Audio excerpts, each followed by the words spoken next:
ప్రస్తుత కాలంలో చాలా మంది జాయింట్ పెయిన్స్ తో బాధపడుతున్నారు. అసలు జాయింట్ పెయిన్స్ అనేవి ఎందుకు వస్తాయి?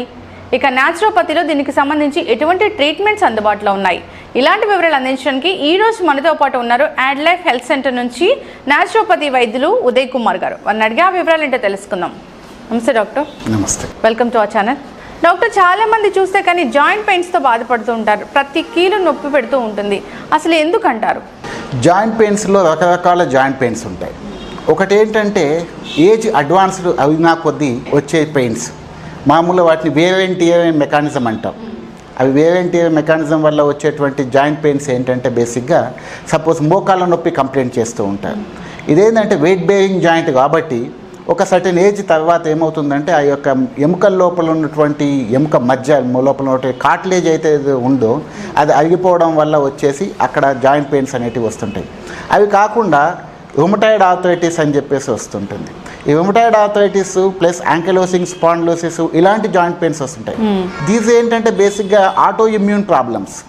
ఆటో ఇమ్యూనిటీ అంటే మన శరీరంలోనూ ఉన్నటువంటి డిఫెన్సివ్ సిస్టమ్ మన శరీరంలో ఉన్న టిష్యూనే ఎనిమిగా భావిస్తుంది. ఓకే. ఎస్పెషల్లీ అదేమవుతుందంటే దాని మీద మన జాయింట్ టిష్యూ మీదనే మన డిఫెన్స్ సిస్టమ్ యాక్ట్ చేయడం వల్ల జాయింట్స్ అన్ని ఇన్ఫ్లమేషన్ అయిపోతాయి. కాబట్టి మనకు స్మాల్ జాయింట్స్ ఎస్పెషల్లీ ఫింగర్స్లోని జాయింట్స్ కూడా చాలా స్వెల్లింగ్ వచ్చేసి విపరీతమైన నొప్పులు వచ్చేస్తూ ఉంటాయి. ఇట్స్ జనరలైజ్డ్గా వస్తూ ఉంటాయి ఆటో ఇమ్యూనిటీ లోపల. ఎస్పెషల్లీ రుమటాయిడ్ ఆర్థరైటిస్, యాంకిలోసింగ్ స్పాండిలోసిస్ అనుకోండి. అప్పుడు మొత్తం మన యొక్క బ్యాంబూ స్పైన్ అంటాం, మన యొక్క వెన్నుపూస మొత్తము ఒక క్యాల్సిఫికేషన్ జరిగిపోయి పూర్తిగా వెన్నుపూస వంగిపోవడం జరుగుతూ ఉంటుంది. ఇలాంటివి ఆటో ఇమ్యూన్ ప్రాబ్లమ్స్.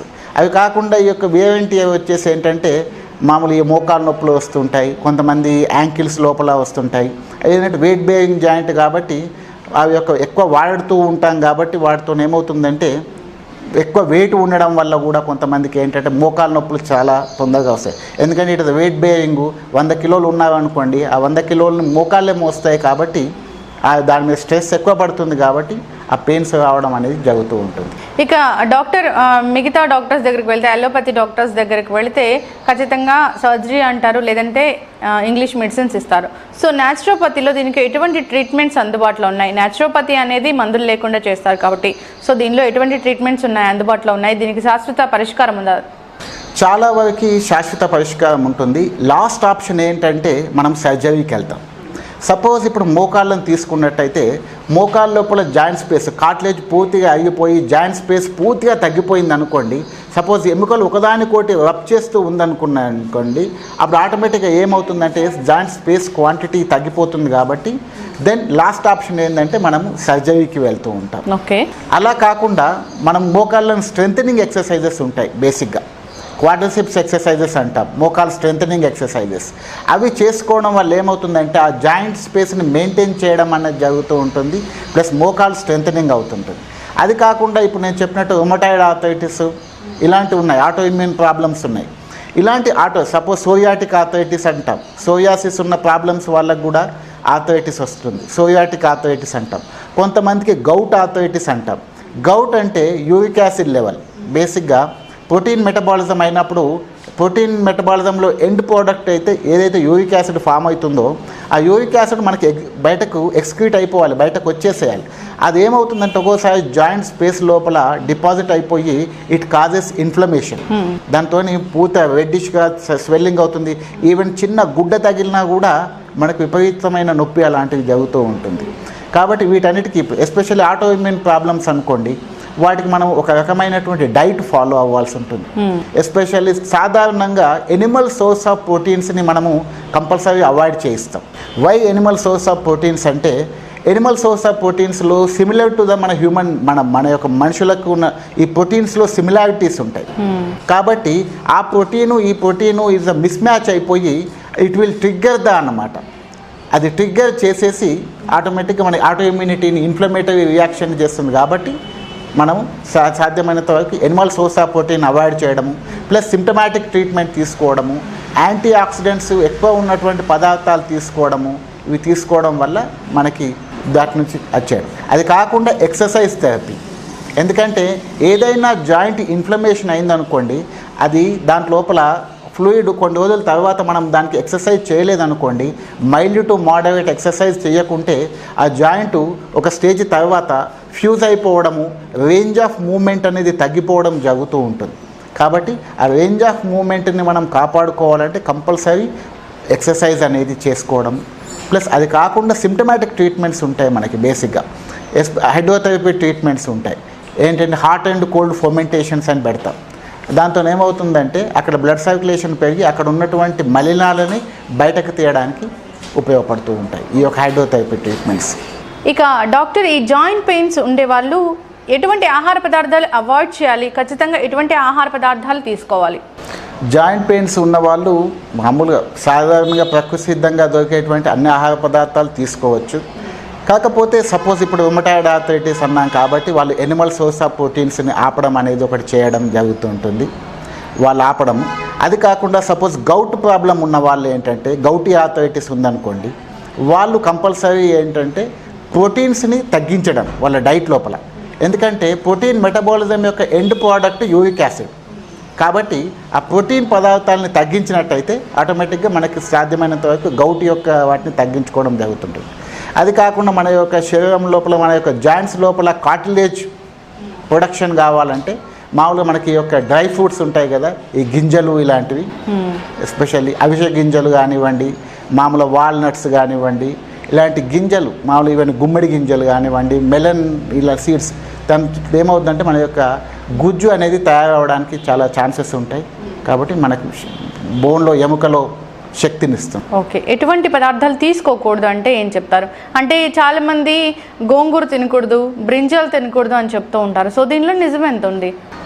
కొన్ని కేసెస్ లోపల ఏమవుతుందంటే మనకి ఎస్పెషల్లీ సిట్రస్ ఉన్నప్పుడు, ఎస్పెషల్లీ సిట్రస్ లోపల కొన్ని వోలటైల్ యాసిడ్స్ ఉంటాయి.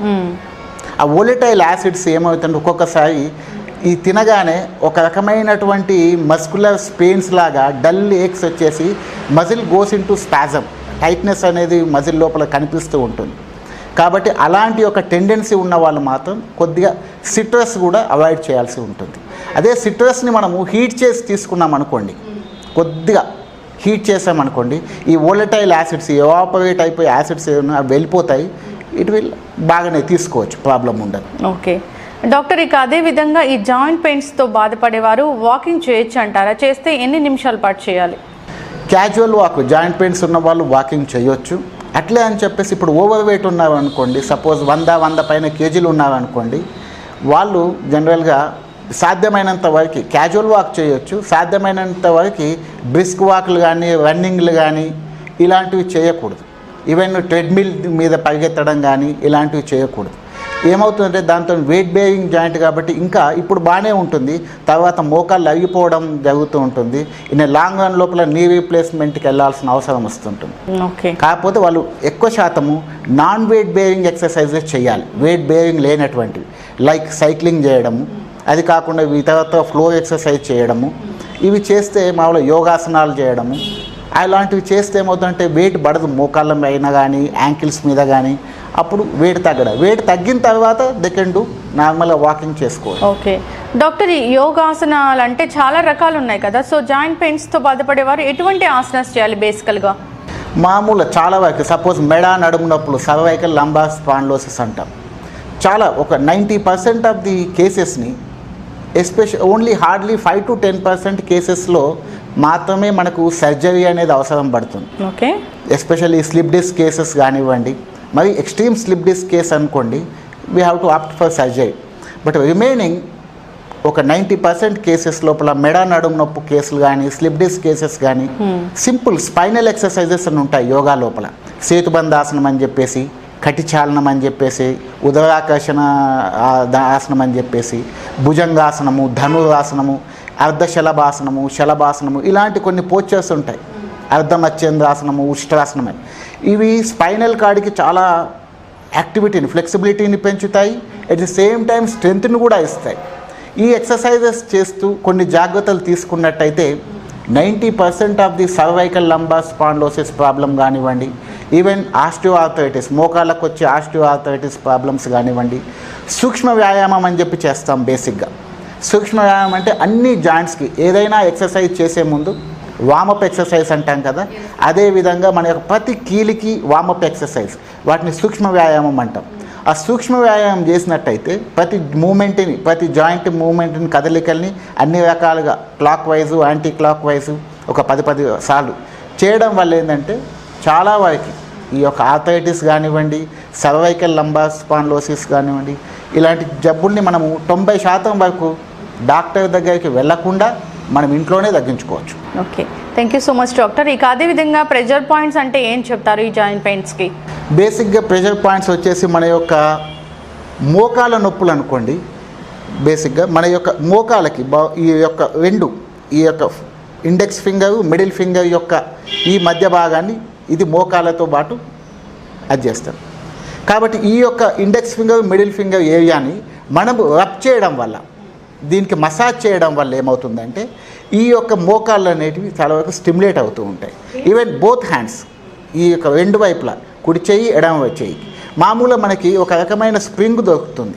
ఆ స్ప్రింగ్ దొరికితే దాన్ని కూర్చొని మనము ఆ స్ప్రింగ్ని ఈ వేలుకు తొడుక్కొని ఇలా రబ్ చేయడం అన్నది అదొకటి. అలా కాకుండా మీరు ఇంట్లో దొరికేటువంటి మనకు ఏంటి మామూలుగా పెసర గింజ కానివ్వండి, లేదా ఏదైనా చిన్న మ్యాగ్నెట్స్ కూడా దొరుకుతుంటాయి, అది కానివ్వండి, లేదా బఠానీ గింజ కానివ్వండి, అలాంటివి తీసుకొని మనం యొక్క నీ ఏరియా లోపల పెట్టేసి దాని మీదకి వెళ్ళి మనం ఒక ఎలాస్టిసిటీ టైప్ లోపల మన ఒక ప్లాస్టర్ వేసేసామనుకోండి, throughout the day, morning వేసి ఈవినింగ్ వరకు ఉంచామనుకోండి, ఆటోమేటిక్గా ఆ యొక్క ప్రెషర్ పాయింట్ స్టిమ్యులేట్ అవుతూ ఉంటుంది, మనకు సాధ్యమైనంత వరకు అది వెళ్తుంది. అట్ సేమ్ టైం సపోజ్ మనము వెన్నుపూసను తీసుకున్నాం అనుకోండి, జనరల్గా వెన్నుపూస విల్ బి అది ఏంటంటే ఈ యొక్క రిప్రజెంటేషన్ ఇక్కడ ఇలా ఉంటుంది. ఇది సర్వైకల్ ఏరియా, ఇది లంబార్ ఏరియా, మామూలు సాక్రల్ ఏరియా. కాబట్టి ఈ ఏరియాని మనము స్టిమ్యులేట్ చేయడం. సర్వైకల్ అనుకోండి, ఈ ఏరియా లోపల మనము పెసర గింజ కానీ బఠానీ గింజ కానీ పెట్టేసి ప్లాస్టర్ వేసామనుకోండి, ఈ ఏరియా స్టిమ్యులేషన్ అవ్వడం జరుగుతూ ఉంటుంది.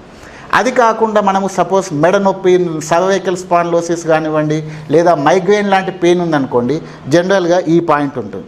ఇప్పుడు 2 ఫింగర్స్ని మనం ఇలా పెడితే హయ్యెస్ట్ పాయింట్ ఉంది కదా, ఈ పాయింట్ని మామూలుగా మనము లార్జ్ ఇంటెస్టైన్ LI4 అంటాం. బేసిక్గా ఈ ఏరియాని మన యొక్క బొటనవేలు ఫింగర్ని పెట్టుకొని ప్రెస్ చేస్తూ వాడడం, లేదా జెంటిల్గా దీన్ని క్లాక్ వైజ్ మామూలుగా మసాజ్ చేయడం. ఒక 5 నుంచి 10 నిమిషాలు మసాజ్ చేయడం వల్ల ఈ పాయింట్ని మనం ఆటోమేటిక్గా ఈ యొక్క మెడ పైనుంచి సర్వైకల్ యొక్క ఏరియా నుంచి పైన బాగున్న ఏ నొప్పి అయినా సరే చాలా వరకు మనం రాకుండా కాపాడుకోవాలి. Okay, thank you so much doctor. చాలా మంచి ఇన్ఫర్మేషన్ అందించారు. ధన్యవాదాలు డాక్టర్.